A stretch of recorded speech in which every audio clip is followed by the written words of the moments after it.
Welcome back to the Revealed Report. I'm glad you decided to come back and join me. We have an episode to really deal with what is happening between the radical left and the far alt-right. Now, if you heard my episode last night, I dove into some of this. I want to dive back into some of this. Now, I really want to pull back some more layers. So this is kind of a part two to last night's episode. So if you like the content, what I am giving you tonight, I would say go back to last night's episode and listen to that content. I think you will like it as well. I think you will find it edifying and beneficial to you. I want to deal with this is because we're in a crossroads of where we're at today on the conservative right. We are in a major crossroads as far as where we're at as conservative Republican, MAGA, America First, Make America Great Again movement. And I think we're in a crossroads where we can either go the right direction and it can be very beneficial and a blessing to our nation. We can see the restoration that has already begun to continue, or we could go the other direction, which I think is just as dangerous as postmodernism, because I believe what is happening on the far alt-right is just a rebranding of postmodernism. I think it's the same spiritual demonic force. It's just wearing a different mask. But its intent in the end is to deconstruct all the systems. Now, what they do is they play the mask of just asking questions, trying to investigate and present truth, because we all want truth. We all want things to be investigated. We want to find out what the reality of the matter is. However, the questioning without solidified answers in the end, what happens is it deconstructs the system. It begins to create distrust. And then all of a sudden you begin to have no parameters, no borders, no boundaries, no systems, no structure whatsoever. That's exactly what the postmodernist movement of the 1950s, 60s, 70s began to do in the counterculture movement. Now we see that as Barack Obama and many of the radical leftist liberals that were influenced by that began to infiltrate our system, especially during the especially under the calamity Kamala Harris and Biden administration, we begin to see that pollution begin to infiltrate all the systems and begin to try to erode it away. Now what is happening is it's just postmodernism again. It's just rebranded with a new mask. And I want to talk about the roadmap that actually brought us here more than just going back behind Barack Obama, just to the Barack Hussein O days. I want to go back even further than that, because to really understand where we're at today, you have to understand the journey through history and what was taking place with the thinking process of humanity throughout the ages of time. We find there was pre-modernism in the very beginning of the ages of time. During pre-modernism, most people were trying to find truth through spiritual means. That means that they were looking upward and looking towards some higher power. Now, it could have been spiritual occultism, gods and goddesses, or it could have been Christianity. Before Christianity, it would have been Judaism with the Jews, but they were looking at spiritual means to try to figure out what truth is. However, we find that there was the Dark Ages where people were being condemned to have to believe the religion of the state. And if you didn't, you would be persecuted, or at worst, you would be executed. Many people were burned at the stake. Many people were hung on crosses because of not having the right religion or the right belief system. And so if you didn't bow to the tyranny of the religion of the state, then you could be excommunicated or executed. We find that the Reformation took place. The Reformation Wars took place. And even though there was good on one hand, there was evil on the other hand. Because anytime God tries to do something, the devil and all the demonic force of evil does something as well. And so what happened is people began to have distrust in religion and spiritual higher power. We believe in Jesus Christ. We believe that God is Jesus Christ and the Bible reveals who he is. But people quit looking towards heaven or looking towards a spiritual force to bring that revelation of truth, and rather began to look outward. At that time, during the modernistic movement, there was the Industrial Revolution, there was science and arts beginning to rise. And so people began to look outward, the scientific method, trying to figure out through test and trial what truth is. There was great things that happened through that period of time, which we call the Enlightenment. We in America are a mixture of old biblical eternal truths, as well as the Enlightenment period. There was great things that happened throughout the Enlightenment. However, what happened on the bad side of the Enlightenment is people began to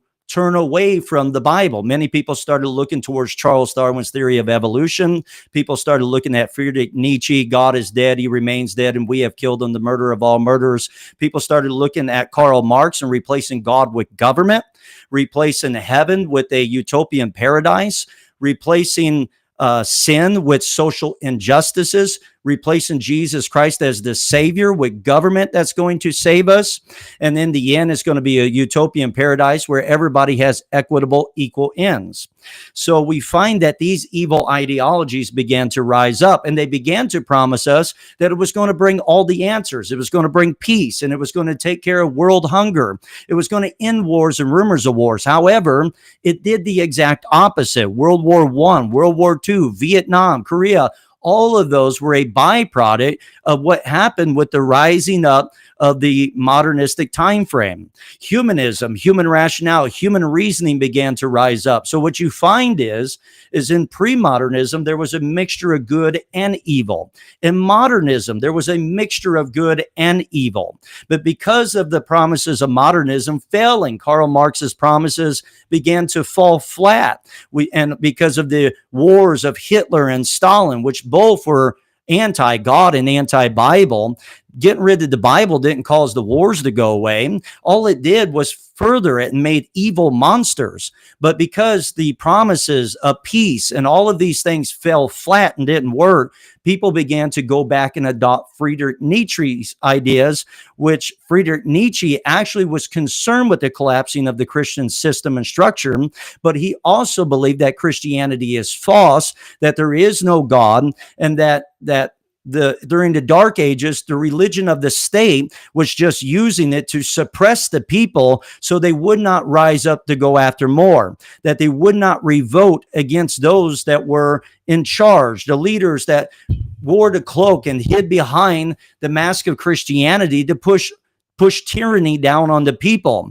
America, the Revolution of America, was beautiful, and it stood the test of time, because even though they broke away from the religious tyranny of the day through the Dark Ages, they did not get rid of the Bible altogether. So they used the Enlightenment, but they did not forsake the Bible. They did not forsake God. And it was actually what shaped every bit of our founding documents. So they knew how to break away from the evil that was in religion without throwing away Christianity altogether. And God bless the American Revolution. The French Revolution failed because it was rooted in deism and humanism, and it did not become victorious. And thank God for that in many ways. And so what you find, though, is people started adopting Friedrich Nietzsche's idea that we need to cast off the Christian herd mentality, and we need to find truth within it of ourselves. We can use art, we can use literature, but we need to figure out what truth is looking into ourselves. So they went from looking up to looking out to looking within.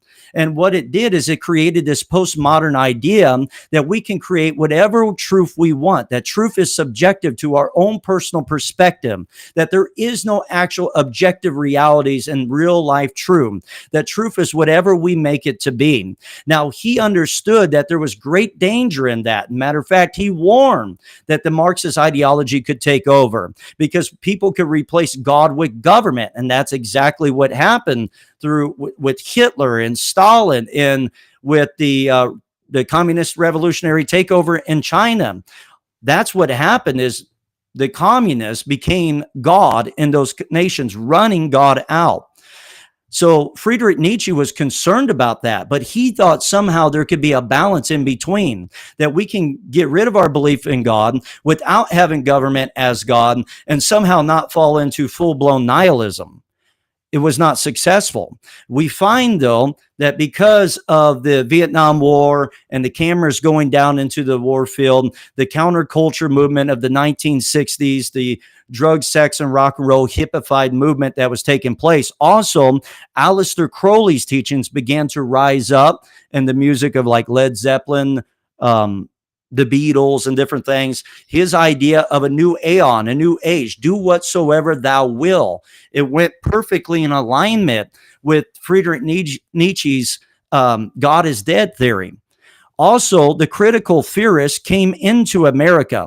They were on the wrong side of Marxism as they fled from Nazi Germany. They came into America and they started teaching critical theory in America. As I've been telling you, they rebranded critical theory as critical race theory.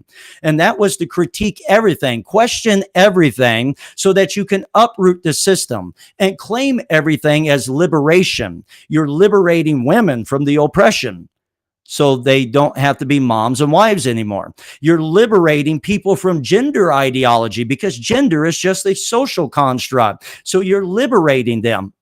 You're liberating them into homosexual and lesbian marriage. You're liberating them so that they can abort their baby, not being controlled by these religious social norms. Everything was masked as liberation, that you're setting them free. However, it was not the freedom of morality found in the Bible. It was the exact opposite. To cast off the Bible, cast off social norms and political structures, cast that all off, deconstruct it. And the way you deconstruct it is by asking questions continually, critiquing the system, because it's easy to find issues. It's easy to find problems. And the reason why it's easy is because every structure is made of human beings, and human beings are imperfect. Therefore, there are no perfect systems. Even Winston Churchill stated this, that a republic or a democracy is not perfect because there's people. However, it is the best system we have as human beings when we're talking about a political structure. And so as long as there's human beings, there's always going to be imperfections. So you can begin to critique the structure based on the imperfections of people, so that you begin to deconstruct the systems altogether. And this is what was happening in the counterculture movement. This was what was happening through critical theory. Now came the sexual revolution, the drug, sex, and rock and roll, which led to the 1973 Roe v. Wade, where abortion became legal. And they just kept pushing that further and further. The boundaries kept getting pushed further and further, even to the point you had Anton LaVey, the father of the Church of Satan, that was coming out at that exact same time, do whatsoever thou will. That was the extreme end of it. But what happened was people would reject the extreme end of Anton LaVey, but accept what was the more subtle end of that, until they began to question everything. They questioned government. They questioned grandma and grandpa and mom and dad's method of doing things. They got rid of corporal punishment out of schools. They began to demonize parents for disciplining their children. They began to make children the leader of the family. They began to let women begin to control the household. They began to deconstruct all the social norms, and they called it liberation. They began to morph critical theory to critical race theory to make a system of oppressors and oppressed. They were using the real life issues in America, the cultural issues of inequality and injustice, but they masked all their hidden agenda behind that with the idea of deconstructing the system altogether.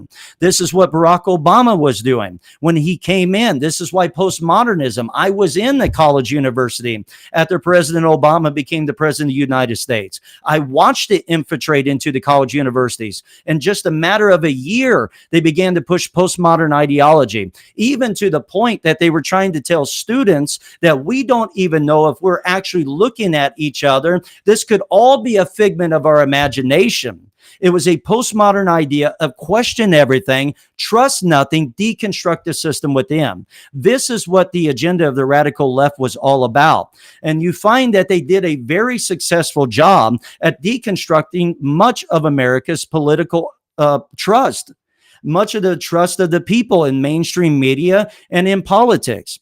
They began to infiltrate the system, and they began to deconstruct the norms. So now we have the LGBTQ2 plus movement. Now America is evil. Now, when they started this, they began to say that we were built on white Christian nationalism, so we must be liberated from that. And all of that they were condemning, and they were slandering the founders of America, the Declaration of Independence, the U.S. Constitution. They were slandering the Bible and God and saying we have to get rid of all of this so we can be liberated, because this is binding us into these rules. And if we're going to be set free, we got to get rid of all the rules. The rules is what's binding us, not to be free of who we actually are. And so this was the ideology that was being pushed and taught in education, all the way down to children, to higher education. It was being taught from the corporations. It was being taught from the political apparatus. This is what the radical left was doing. This was President Barack Obama's attempt. And George Soros was helping that with his funding and his organizations, his philanthropic organizations funding all of this. But yet, while they were trying to say they were liberating you, they were actually using it to enslave you.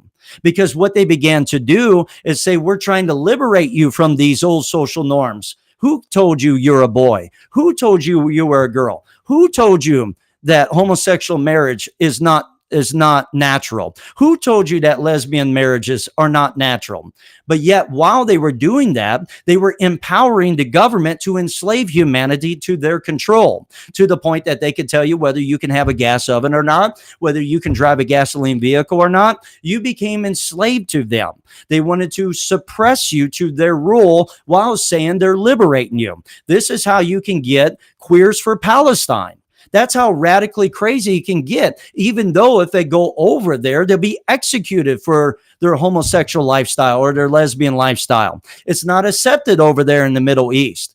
Hamas would slaughter you if that's the case. But yet they don't know that. All they know is they've been taught that this is what's going to liberate them. This is what's going to set them free. This is what's going to make them happy. So they disregard all the rest, because it sounds noble. It sounds like a revolution against the powers that are trying to hold us down.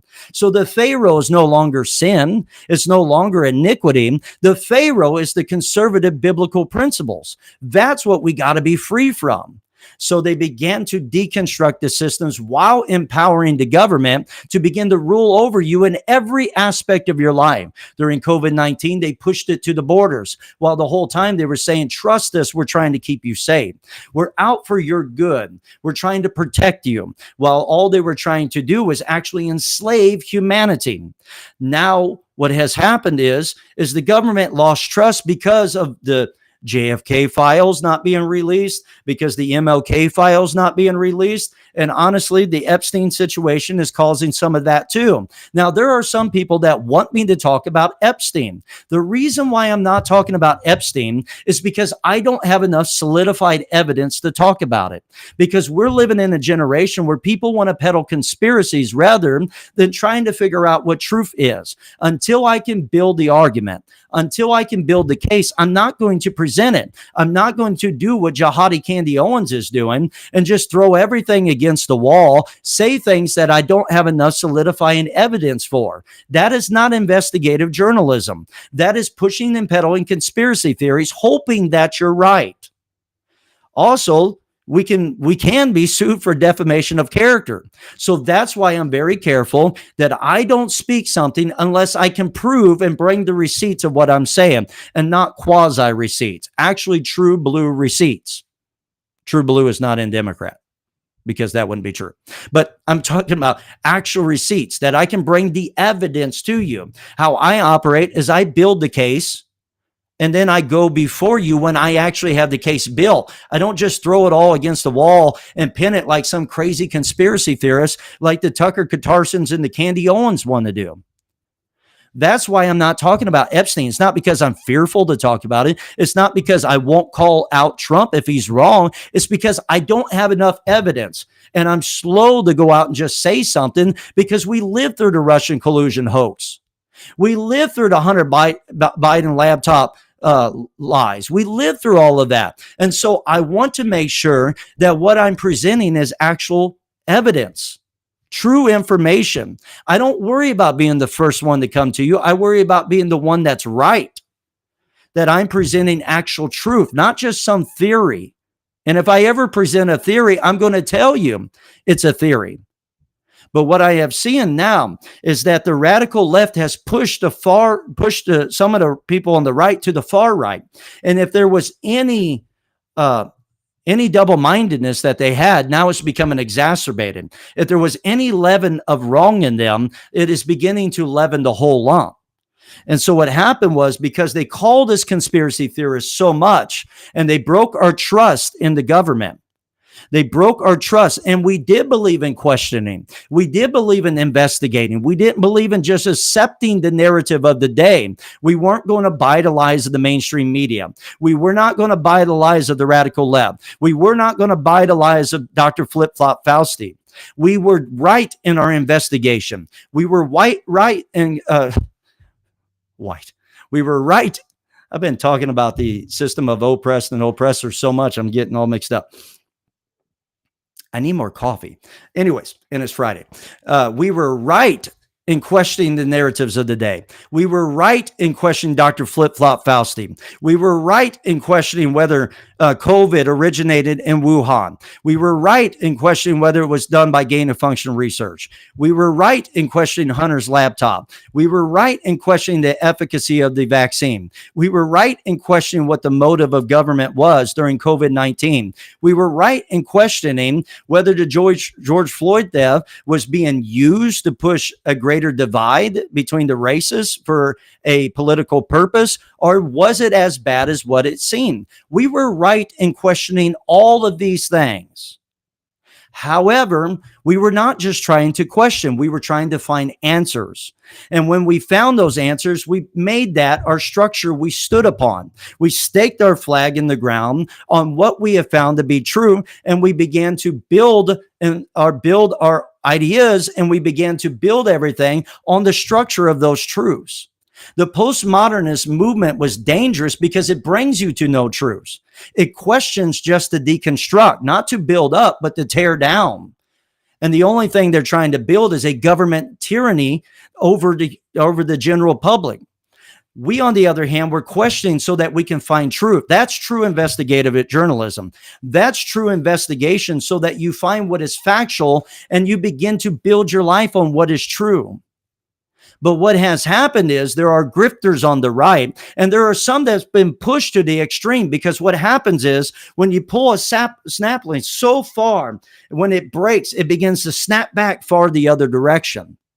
When the radical left was trying to pull everybody so far to the left, when it began to break, it snapped back in the other direction.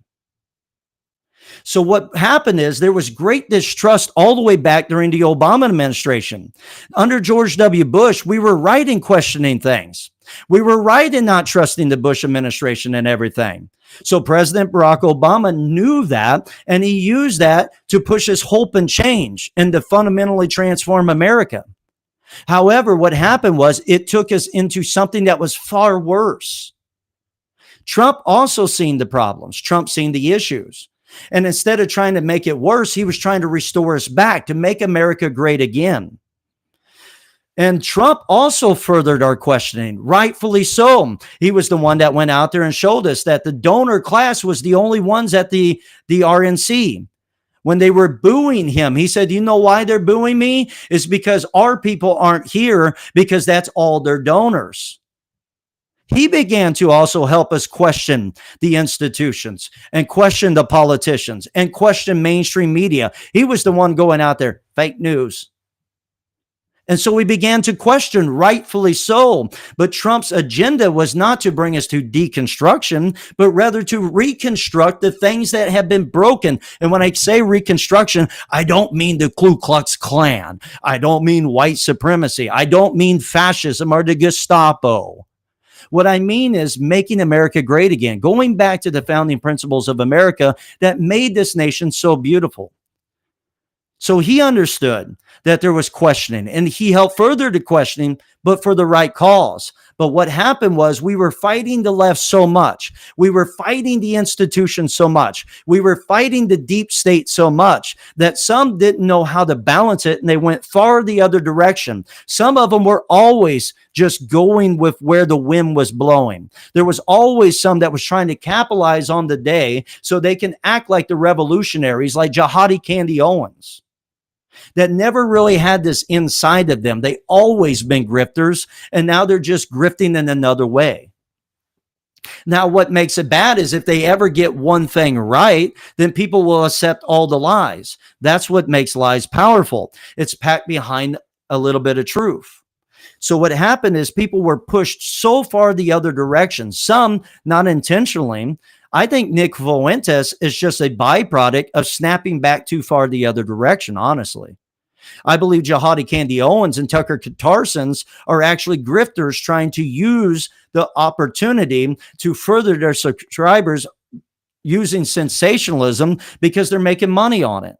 And they look like the ones that are speaking. And I truly believe that they have the same intention as the radical left. And I'll talk about that. I talked a little bit about it last night. I want to talk about it from another angle tonight. And so what I believe is happening is the questioning didn't end. The postmodernistic idea didn't end. It rebranded. Because the postmodernists were questioning everything without being able to give an answer at the end. So it deconstructs all the systems from within. Now the Jihadi Candy Owens, the Tucker Carlsons and them, they're also using the postmodernistic ideology, but now from a conservative far right perspective. They're questioning everything else, with not leading us to solidifying answers, just questions, so it deconstructs the system. It is just postmodernism rebranded. That's why I am going to stand against both sides, no matter what the people, the general public, want or not. It's not my objective in life. It's not my responsibility in life to tell people what they want to hear. It's my objective in life to speak truth, to speak what's actually going on, because both sides are very nuclear and dangerous to the system. Both of them are trying to infiltrate and uproot the system. And I believe we must be careful. As much as I say we cannot let the radical left win, because if the radical left wins, we're going to go right back to them trying to silence us on social media, right back to all the lies that they spilled, back to the drag queen story hours in our children's education, to them trying to transit kids, trying to mass genocide all the unborn babies. We can never go back to the radical left. At the same time, we have to be careful with what's rising up on the right, because not all of them are us. Some of them are Judases that are trying to rise up, and they're trying to act like they're a part of the right, but they're not. And my concern is if their influence begins to grab people on the right, what happens, everything that Trump is trying to do, which needs to continue on, because Trump can't do it all in just his 4 years. It has to be continued on. But the only way that's going to be continued on is there's got to be people that get this right. And so I think as much as we call out the radical left, we have a responsibility to call out the grifting on the right. And there is a far alt-right movement that is becoming fascistic in its own right, to the point that now Tucker Carlson, it's not enough to try to really go after and really destroy the Trump movement, the MAGA movement, the real MAGA movement. It's not enough to try to destroy Israel and side with those that say death to America and death to Israel. That's not enough. No, it's not enough for him. It's not enough to bring on people and begin to sanitize them and begin to make them look like they're some of the greatest historians who is teaching us we were wrong in World War II, that Winston Churchill was the villain, that we misunderstand Adolf Hitler because he was trying to protect Germany from the future threat of the Jews. No, that's not enough. Now, Dietrich Bonhoeffer is wrong.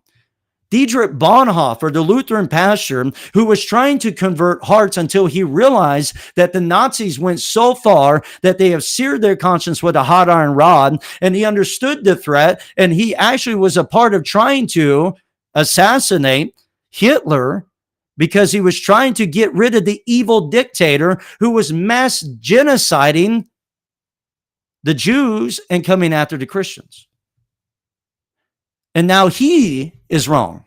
The heroism of Dietrich Bonhoeffer is being demonized by Tucker Carlson while he's almost painting the picture that Hitler wasn't really the bad guy.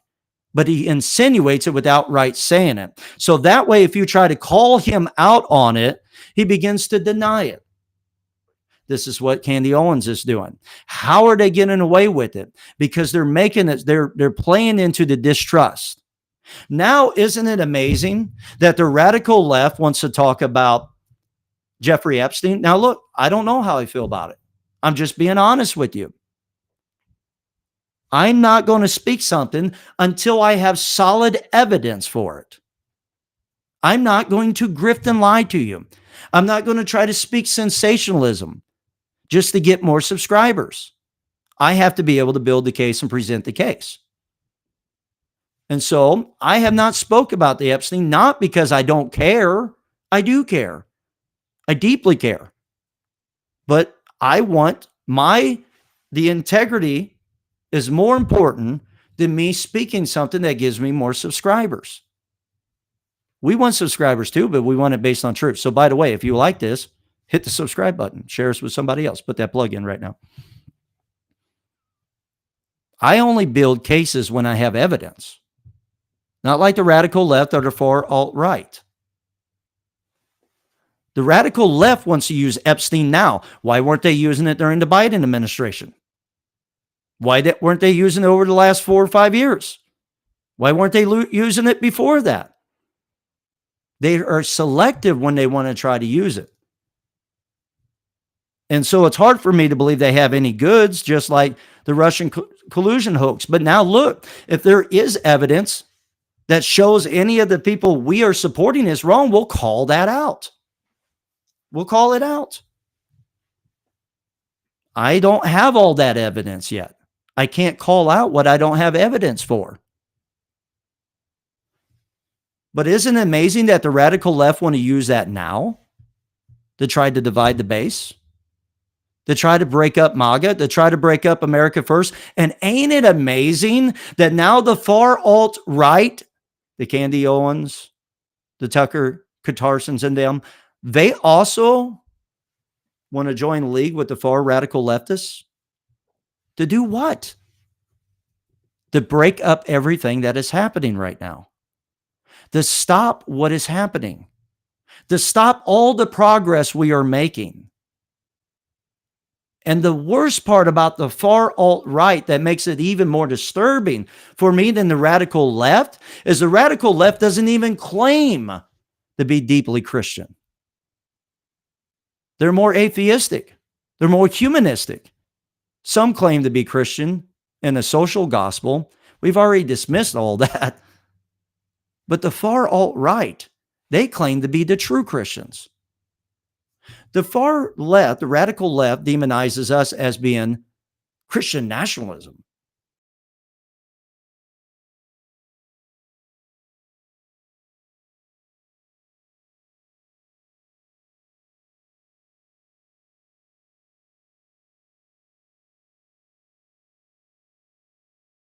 The right claim that we are Christian Zionists.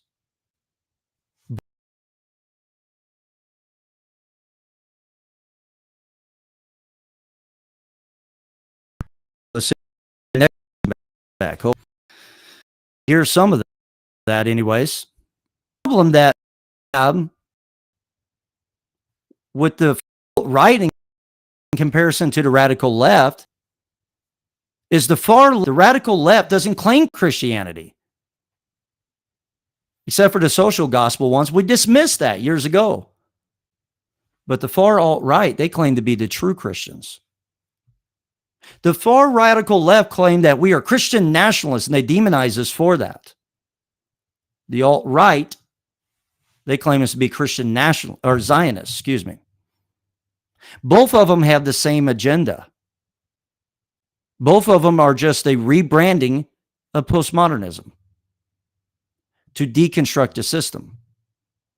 And so that's why we have to be very, very careful right now. We have to be very discerning to who we claim is on our side. And that's what the intention of the enemy is at the same time, is to make us not trust anybody. We cannot give up hope. We cannot get to a point we don't trust anything. We just have to be discerning to what we trust. And so the Revealed Radio Network, the Revealed Report especially, is here to show you who's right, who is not falling into the extreme traps on both sides. That is what my objective is. That's what my mission is with the Revealed Report, is to call out the radical leftism at the same time as to show you the dangerous grifting of the far alt-right.